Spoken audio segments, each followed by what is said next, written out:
"Where's your wife?" That's how my brother opened the call. I glanced at the wall clock. 8:42 p.m. "She's on a business trip," I said. "New York, until Sunday." Silence.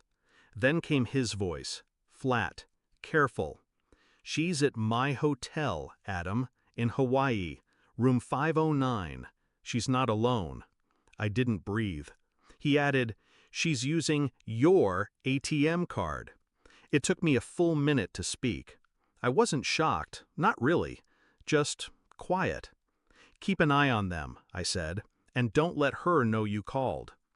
We met at a summer barbecue 11 years ago. She wore red, laughed too loud, kissed me before we exchanged names.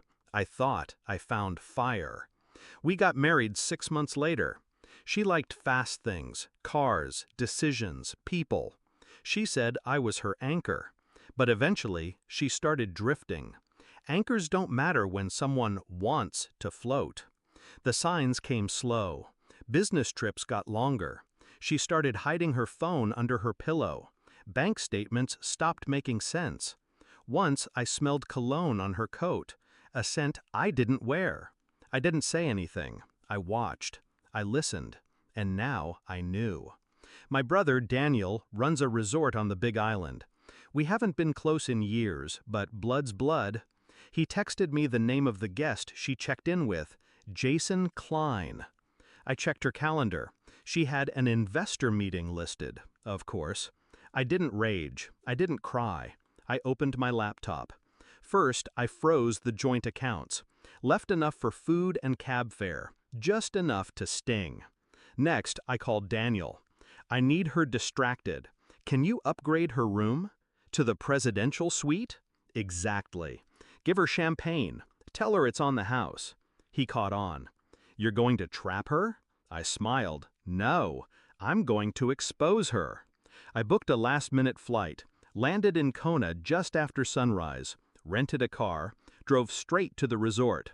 Room 509 overlooked the ocean. I didn't knock. I had Daniel unlock the suite's private surveillance system, hidden cameras, audio, everything streamed to my phone. She was wearing a silk robe I bought her for our anniversary. Jason was shirtless, drinking from a bottle of wine I paid for.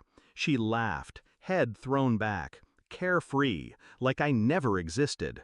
She said something about finally being free. I watched from the hotel's bar, quiet, cold. Then I made my move. I had a small packet with me, printed copies of bank statements, photos, hotel records, a copy of the prenup she forgot she signed, infidelity clause highlighted. I slipped it into an envelope, handed it to Daniel. "Have the concierge deliver this to her at breakfast." He raised an eyebrow. "You sure you don't want to confront her in person?" "No," I said. "She'll bury herself just fine." The fallout began fast. 8:17 a.m. She opened the envelope. 8:20 a.m. Jason started yelling. 8:25 a.m. He left the room, slamming doors. And at 8:32 a.m. my phone rang. I didn't answer. She called again. And again. 54 missed calls. Texts flooded in. "I can explain. Please pick up. It's not what it looks like." Then came the rage. "How dare you freeze my accounts? I'm stranded. This is abuse." She should have read the fine print. I walked into the hotel lobby at noon, calm, composed. She was there, disheveled, pale, alone. She ran to me. "Adam." I held up a hand. No words, just a look. She stopped, just like that. I walked past her, sat at the outdoor cafe. She followed. "I made a mistake," she whispered. "He meant nothing." I nodded slowly. "You know what's funny?" I said. "You were always worried I'd leave you for someone else. But I stayed, even when you didn't." Tears welled. Real or not, didn't matter anymore. "You ruined everything," she whispered. "No," I said. "I ended it. There's a difference." I stood. "Checkout is at 11 tomorrow. Try not to steal the towels." Back home, I filed the divorce. With the prenup violation, she gets nothing. No house, no spousal support, just her own mess. The lawyer said, "She'll fight this." I smiled. Let her. I already won.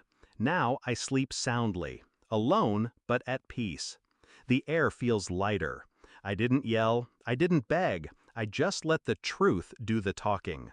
She chose a beach fling over a life we built. She tried to lie, to take, to run. But I had one thing she didn't: control. She hasn't called since the court ruling. Last I heard, Jason blocked her too. Figures. You play with fire, you end up alone on a beach with nothing but regrets, and a canceled card. As for me, I built back quietly, smarter, stronger. She had the sun, but I had the storm, and I brought it with silence.